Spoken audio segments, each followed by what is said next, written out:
Hello friends, எப்படி இருக்கீங்க? நல்லா இருக்கீங்களா? இன்றைக்கி வந்து சூப்பரான ஒரு சட்னி ரெசிபி தாங்க பார்க்க போகிறோம். இது இட்லி, தோசை, சப்பாத்தி, சாதத்துக்கெல்லாம் சூப்பரான ஒரு ரெசிபிங்க. வாங்க எப்படி செய்யலான்னு பார்க்கலாம். இது ஒரு கீரை சட்னிங்க. வாங்க எப்படி செய்யலான்னு பார்க்கலாம். அதுக்கு நான் வந்து மணத்தக்காளி கீரை எடுத்துக்கிறேங்க. இந்த மணத்தக்காளி கீரை பார்த்தீங்கன்னா அதிகமான வந்து நன்மைகளை கொண்டது. வயிற்றுல அல்சர், புண்ணு எல்லாத்தையும் ஆற்றக்கூடியதுங்க.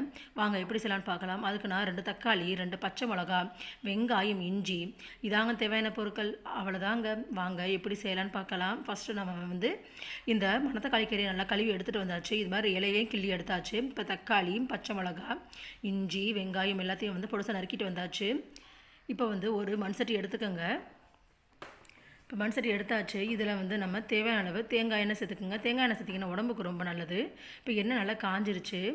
இப்போ வந்து நம்ம கடுகை வந்து சேர்த்துக்கலாங்க. கடுகு நல்லா பொரிஞ்சு வரட்டும். கடுகு நல்லா பொரிஞ்சு வரும்போதே நம்ம வந்து வெள்ளை உளுத்தம் பருப்பு அதையும் சேர்த்துக்கலாங்க. இப்போ வந்து நல்லா பச்சை வாசனை போகிற அளவுக்கு நல்லா வதக்கி எடுத்துக்கோங்க.